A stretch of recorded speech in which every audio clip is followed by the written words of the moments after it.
සුබ දවසක් සියලු දෙනාටම. මගේ තුන්වෙනි වීඩියෝ එක විදිහට මම අද කතා කරන්න බලාපොරොත්තු වෙන්නේ සාමාන්‍ය පෙළ ඉංග්‍රීසි ප්‍රශ්න පත්‍රයේ තෝරා ගැනීම ප්‍රශ්නයක් විදිහට එන ලියුම සම්බන්ධව.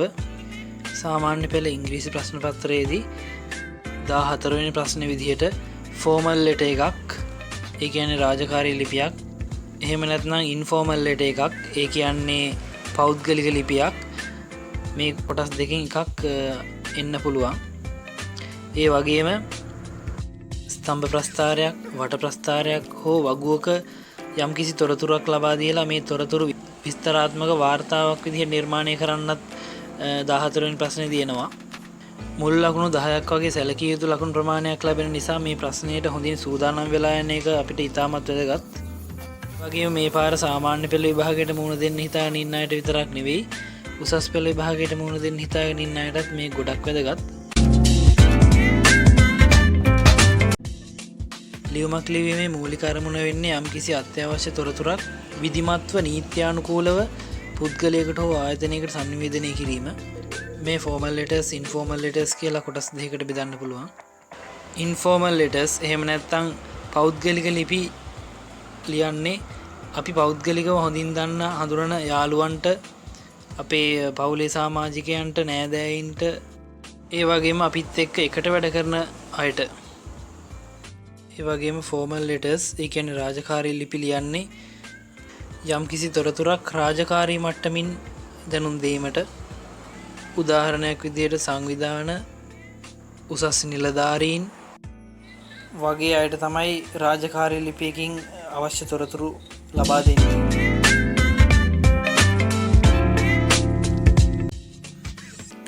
ඉන්ෆෝමල් ලෙටර්ස් එහෙම නැත්නම් පෞද්ගලික ලිපියක් ලියන සාමාන්‍ය රටාව තමයි මේ රූප සටහන දැක්වෙන්නේ.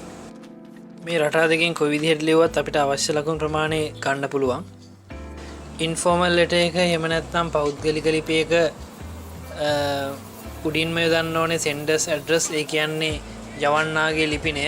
ඊට පස්සේ සෙන්ඩර්ස් ඇඩ්‍රස් එකට පහලින් ඩේට් එක, මේ ලියුම ලියන දිනේ තමයි යටින් දාන්නේ. ඊට පස්සේ සැලියුටේෂන්, ඒ කියන්නේ ආමන්ත්‍රණය. ඊට පස්සේ ලෙටර් බොඩි එක, ඒ කියන්නේ මේ ලියුමේ ලියවෙන්න අවශ්‍ය කරුණු ටික. මුලින්ම මෙතනදී ඉන්ට්‍රොඩක්ෂන් එක, වාක්‍ය කීපයක පොඩි ඡේදයක්. ඊට පස්සේ අන්තර්ගත වෙන්න ඕනේ කරුණු දෙවෙනි කොටස විදිහටත්, තුන්වෙනි කොටස විදිහට අවසානය වගේ කොටස් තුනකට කඩලා ලියන්න පුළුවන් නම් මේ ලියුම ගොඩක් හොඳ විදිහට ඉවර කරගන්න පුළුවන්. ඒ වගේම අවසානයේදී සෙන්ඩර්ස් නේම්, ඒ කියන්නේ යවන්නාගේ නම යොදන්න ඕනේ.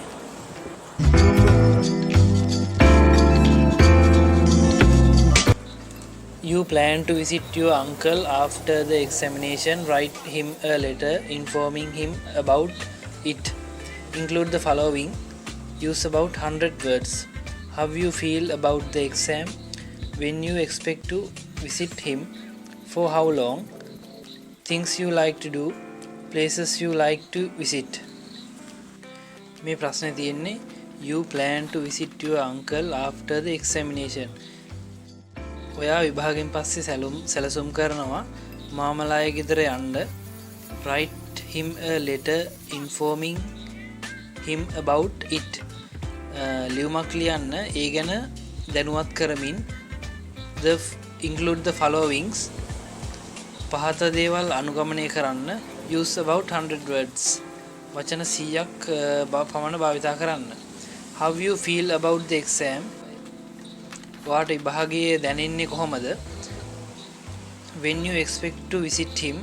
කවද්දා බලාපොරොත්තු වෙන්නේ ඔහු එහි සංචාරය කරන්න? For how long? කොච්චර කාලයක්ද? Things you like to do? මොනවද ඔයා කරන්න කැමති දේවල්? Places you like to visit? කොහෙද ඔයා සංචාරය කරන්න කැමති ස්ථාන?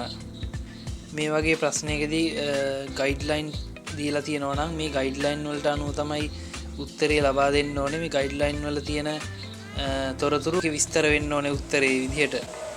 ඉන්ෆෝමල් ලෙටර් එකක් ලියන විදිය ගැන තිබ්බ ස්ට්‍රක්චර් එකේ තියෙන විදිහටම මුලින්ම පටන් ගන්න සෙන්ඩර්ස් ඇඩ්‍රස්, ඒ කියන්නේ යවන්නාගේ ලිපිනය.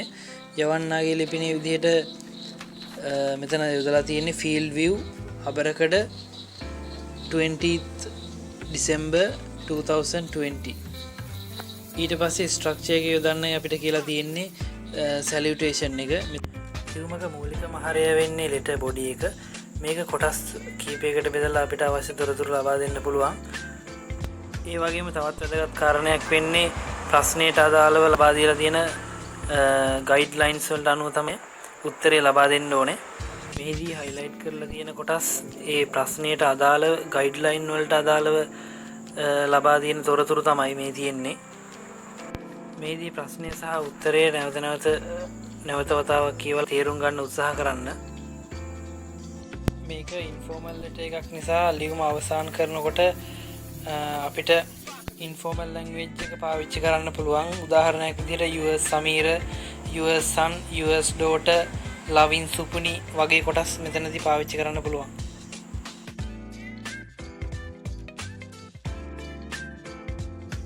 ෆෝමල් ලෙටර් එකක් එහෙම නැත්නම් රාජකාරී ලිපියක් ලියන සම්මත රටාව තමයි මේ රූප සටහන දැක්වෙන්නේ. ඒ වගේම මේ ක්‍රම දෙකෙන් කොයි විදිහට ලිව්වත් අපිට ලබා ගන්න අවශ්‍ය ලකුණු ප්‍රමාණය ලබා ගන්න පුළුවන්. මේ ක්‍රම දෙකම නිවැරදි. ෆෝමල් ලෙටර් එකක් එහෙම නැත්නම් රාජකාරී ලිපියක් ඉන්ෆෝමල් ලෙටර් එකකට වඩා ගොඩක් වෙනස්. ෆෝමල් ලෙටර් එකේදී මුලින්ම යොදන්න ඕනේ senders address. ඒ කියන්නේ යවන්නාගේ ලිපිනය. ඊට පහලින් date එක. date එකට පහලින් යොදන්න ඕනේ receivers address. ඒ කියන්නේ ලබන්නාගේ ලිපිනය. ලබන්නාගේ ලිපිනයට යටින් තමයි salutation, ඒ කියන්නේ ආමන්ත්‍රණය. උදාහරණයක් විදිහට dear sir, dear madam. ඊම salutation එකෙන් පස්සේ අපිට කියන්න ඕනේ කාරණාව, දැනුම් දෙන්න ඕනේ තොරතුරට අදාළව කෙටි මාතෘකාවක් යොදන්න ඕනේ salutation එකට පහලින්.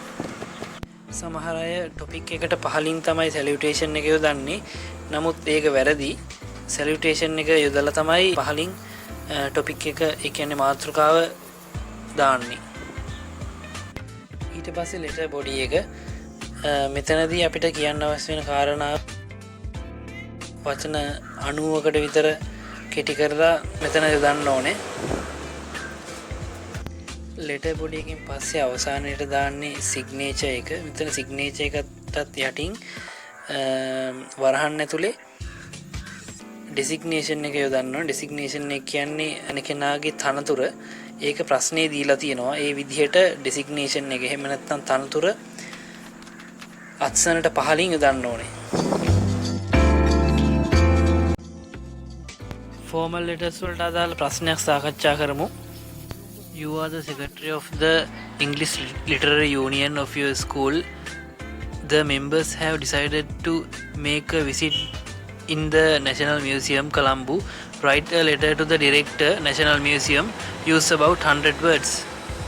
ප්‍රශ්නයට අදාළ ගයිඩ්ලයින් කීපයක් දීලා තියෙනවා. මේ ගයිඩ්ලයින් වලට අනුව තමයි උත්තරේ ලියවෙන්න ඕනේ.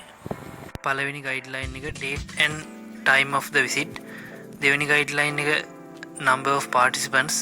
තුන්වෙනි එක request to see the special collection, example all coins, to get the service of a tour guide.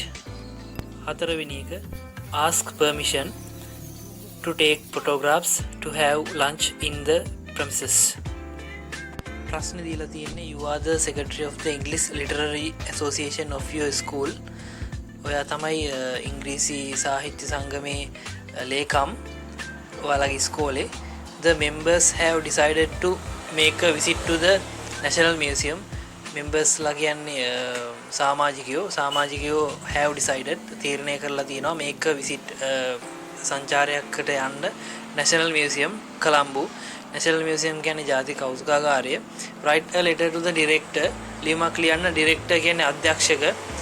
National Museum එකේ අධ්‍යක්ෂකට ලියුමක් ලියන්න. Use about 100 words. මේ ගයිඩ්ලයින් වලට අනුව තමයි උත්තරේ එන්න ඕනේ. date and time of the visit, වෙලාව සහ දිනය, සංචාරය කරන වෙලාව හා දිනය, number of participant, කී දෙනෙක් සහභාගී වෙනවද කියලා උත්තරේ දෙන්න ඕනේ. request, ඉල්ලීම් කරන්න to see the special collection, example all coins.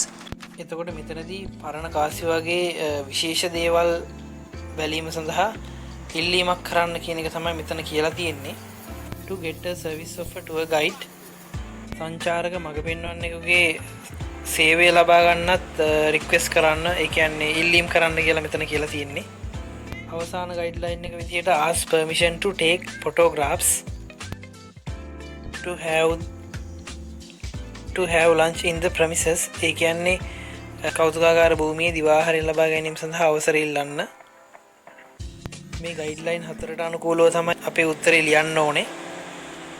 ඒ ප්‍රශ්නයට අදාළ උත්තරේ තමයි මේ වීඩියෝ ස්ක්‍රීන් එකේ තියෙන්නේ. කලින් සාකච්ඡා කරපු විදිහටම ඉස්සල්ලාම යවන්නාගේ ලිපිනය, ඊට පස්සේ ලබන්නාගේ ලිපිනය, ඊට පස්සේ ආමන්ත්‍රණය, මාතෘකාව, ඊට මාතෘකාවට පස්සේ ලෙටර් බොඩි එක, ලියුමේ මූලික හරය තියෙන්නේ මේ කොටසේ. ඒ වගේම ලියුම අවසන් කරනකොට අස්සනට යටින් තනතුර යොදන්න අමතක කරන්න එපා. ඒ වගේම මේ තියෙන්නේ ලියුම ලියන්න අවශ්‍ය වෙන තවත් වාක්‍ය කොටස් කීපයක් වීඩියෝ එක පියුස් කරලා මේවත් නැවත නැවත කියව ගන්න. අද මම මේ වීඩියෝ එකෙන් කතා කළේ සාමාන්‍ය පෙළ ලියන්න ඉන්න අයට විතරක් නෙමෙයි, උසස් පෙළ විභාගයට මුහුණ දෙන්න ඉන්න අයටත් වැදගත් වෙන ලෙටර් රයිටින් කියන කොටස. ඒ වගේම මේ වීඩියෝ එකට අදාළව ලබා දෙන ප්‍රශ්න කට්ටලයත් සම්පූර්ණ කරන්න. තවත් මෙවැනි වීඩියෝ එකකින් නැවතත් හමුවෙමු. නිසක ඒ සාමාර්ථයකට මඟ කියන හොඳම ඉංග්‍රීසි පන්තිය. නිසක ඒ සාමාර්ථයකට මඟ කියන හොඳම ඉංග්‍රීසි පන්තිය. සිංහල අකුරු සමගහන වින නින්දා නොයන ඉංග්‍රීසි පන්තිය.